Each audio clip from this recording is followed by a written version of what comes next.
네, 무더위 속에 전국 초중고등학교에 식중독 주의보가 내려졌습니다. 단체 급식을 한 뒤에 식중독 증세를 호소하는 학생들이 700명이 넘었습니다. 네, 무더위 속에 식중독까지 덮쳐서 학생들 많이 힘들 텐데 이 와중에 학교 급식이 엉망이라는 정부의 실태 조사 결과가 나왔습니다. 네, 보도국 백나리 기자와 자세한 얘기 나눠보겠습니다. 안녕하세요. 네, 안녕하세요. 네, 아무래도 날씨가 덥고 좀 습해서 식중독이 좀 우려가 됐었는데 이 우려가 현실이 됐네요. 700명이 넘었다고요. 네, 지금 전국 4개 지역 9개의 학교에서 집단 식중독이 발생을 한 상태입니다. 서울에서는 은평구에 5개 중고등학교에서 한 500명 정도나 집단 식중독이 발생을 했고요.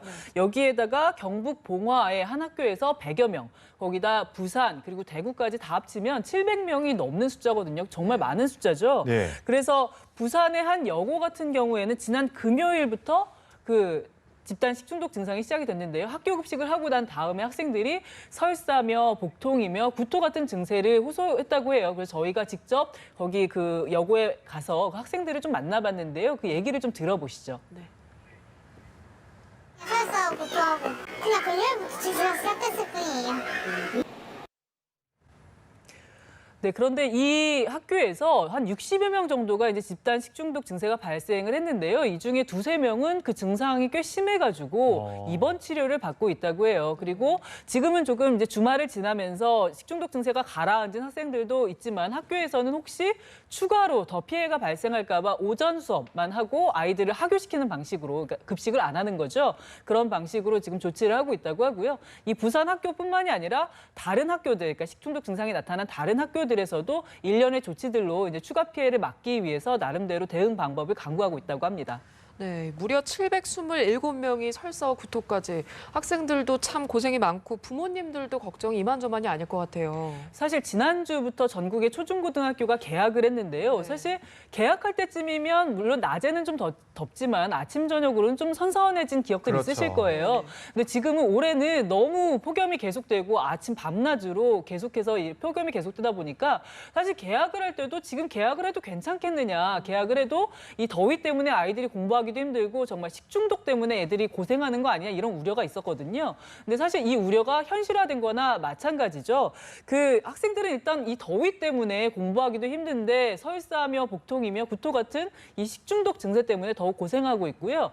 그리고 여기에 이 식중독 증세를 보이고 있는 학생들 중에는 고3 수험생들도 꽤 있어요. 그러니까 사실은 그 수능까지 그렇게 시간이 많이 남지 않아서 하루가 아까운 수험생들일 텐데 지금 이렇게 집단 식중독 증세 때문에 고생을 하고 있고 학부모들도 사실 걱정이 이만저만이 아니거든요. 해당 학부모들도 그렇지만 실제로 아이한테 아직은 뭐 식중독 증세가 없는 학부모들도 걱정이 이만저만이 아닐 텐데요. 저희가 학부모 얘기도 좀 들어봤습니다. 들어보시죠.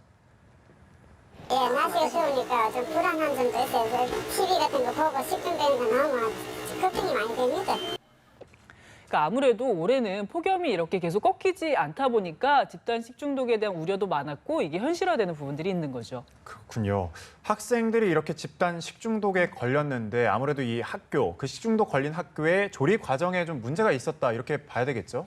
지금 집단 식중독 증상들이 학교 급식 이후에 계속 발생을 하고 있거든요. 그런데 지금 이 폭염 때문에 사실 학교 급식의 문제는 그 식자재를 보관하고 조리하는 과정에서 이제 발생할 수밖에 없는 문제인데 지금 급식실, 그 급식 조리실이죠. 예. 그 학교 급식을 위해서 이제 조리를 하고 보관을 하는 그 조리실에 들어가 보면 한낮에 에어컨을 켜놔도 불을 계속 켜고 조리를 하다 보니까 온도가 55도 이상 올라간다고 55도. 해요. 예, 예. 55도면 사실 사람이 서 있기만도 힘든 그렇죠. 감히 이렇게 상상하기도 어려운 그런 날씨인데 식자재가 상할 위험성이 그만큼 굉장히 커진 것이죠. 거기에다가 밤에 그 온도가 기온이 내려가서 좀 이 식자재들이 상할 우려가 조금 덜해져야 되는데 밤마다 열대야가 계속되고 있잖아요. 25도 이상의 고온들이 계속되고 있다 보니까 식자재들이 낮에도 상할 우려가 크고 밤에도 상할 우려가 큰 거죠. 이렇게 생각해 보면 사실 그 학교마다 냉장 시설을 많이 갖추고는 있겠지만 지금처럼 이런 폭염에 대비해서 전부 식자재를 냉장 시설에 넣을 만큼의 설비는 못 갖춘 곳도 많을 거거든요. 예. 그렇게 생각하면 이런 집단 식중독 증세는 어떻게 보면 필연일 수밖에 없는 이런 폭염 상황에서는요.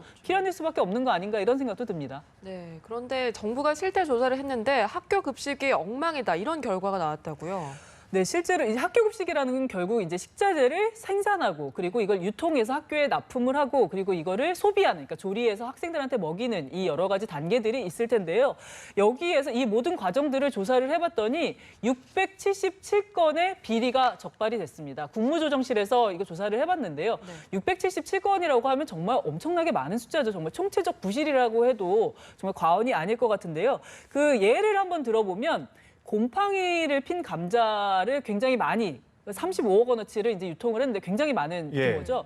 이게 곰팡이 핀 감자를 유기농으로 속여서 납품을 했다는 거예요. 물론 이 감자가 유기농일 수는 있겠죠. 키울 때는 유기농일 수 있는데 그거를 보관하는 과정에서 이렇게 곰팡이가 필 정도로 제대로 보관을 못했으면 사실 유기농이라고 말을 할 수가 없는 지경에 이르는 거죠. 이거를 우리 아이들한테 조리를 해서 먹였다는 거고요. 아이들은 조리가 됐으니까 이게 곰팡이가 피었는지 그렇죠. 유기농인지 알 수가 없는 상황이고, 그리고 친환경 마크, 그러니까 친환경 식자재 같은 경우에는 이제 그만큼 비용도 비싸고 그렇게 관리를 철저히 했다는 그 뜻에서 이제 마크를 붙여놓는데 그런 친환경 식자재가 아닌데도 마크만 붙여가지고 납품하는 경우들이 상당했다고 합니다. 거기에다가 그 왜 고기 같은 경우는 이제 냉장용으로 단기간으로 보관하는 것들이 있고 냉동을 해서 장기간 보관하는 게 있잖아요. 그렇죠. 근데 유통기한이 지난 돼지고기 냉장용인데, 그러니까 한 달 정도 보관하고 이제 안 쓰면 폐기해야 되는 돼지고기를 갑자기 냉동용으로 장기 보관할 수 있는 냉동용으로 바꿔버려가지고 유통기한을 또 조작하는 거예요. 그러니까 만약에 뭐 8월 30일까지다. 8월 30일 좀 남았으니까 만약에 7월 30일까지다. 그러면 지금 입장에서는 유통기한이 지난 거잖아요. 지난 건데도 이거를 8월 30일까지로, 그러니까 지금 유통기한이 안 지난 것처럼 이렇게 아이들을 먹이는 이 성장기 아이들에게 정말 더 좋은 것을 먹여도 모자란 판에 그렇죠. 지금 이렇게 위생 불량인 식자재들을 계속해서 공급해왔다는 사실들이 적발이 많이 됐고요. 심지어 소독을 철저히 해야 되는데 깨끗해야 이제 좋은 음식들이 나오는 거니까요. 허위 소독 증명서를 떼어줘서 소독을 하지도 않았는데 소독을 한 것처럼 이렇게 증명서를 떼주는 상황들도 있었다고 하니까 얼마나 총체적 부실 상황이었는지 짐작할 수 있을 것 같습니다. 네, 맛은 둘째치고 건강에도 정말 안 좋을 것 같아요. 그렇죠. 이렇게 적발이 됐는데 어떻게 강력한 처벌로는 이어질까요? 짧게 좀 부탁드릴게요. 네, 그 지난해 10월에 서울 충암고에서 급식 비리가 있었어요. 그때 그 식용유를 정말 새까매질 때까지 아이들에게 조리를 해가지고 먹였다. 뭐 이런 얘기들까지 나왔는데 그때 그 급식업체 대표만 그 구속이 됐었거든요. 그러면 우리가 이걸 관리 감독하는 부분들에 대해서는 책임이 없나 좀 생각을 해볼 필요가 있고요. 교장이나 이 관리 감독 주체들에 대해서 정말 엄격하게 관리 감독하도록 하고 그러지 않았을 경우에 강력하게 구속도 불사하는 강력한 처벌을 해야 되지 않나 이런 생각이 듭니다. 백나리 기자와 함께 살펴봤습니다. 말씀 고맙습니다.